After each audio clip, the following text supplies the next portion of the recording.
Hello! Do you know how to work out the volume of a shape? If you don't, that's great, because we're going to teach you that today. So volume, let's say we have a cuboid, okay? So let me quickly draw a cuboid out for you, okay? Something like that.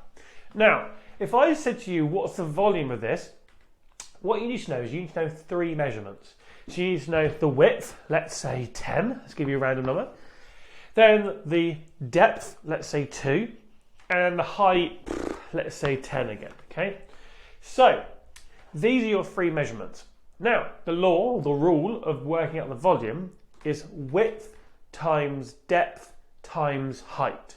So I'll write that up here. Width times depth times height, okay? And that is how you work out the volume of a shape. So in this case, it would be 10 times 2, which is 20. Then times that by 10. So that would be 200, okay? So the volume of this shape is 200. And it is as simple as that. So that's how you work out the volume of a shape. So remember this when you're playing your next games. So use information, play the next game, and we'll see you in the next one. Bye!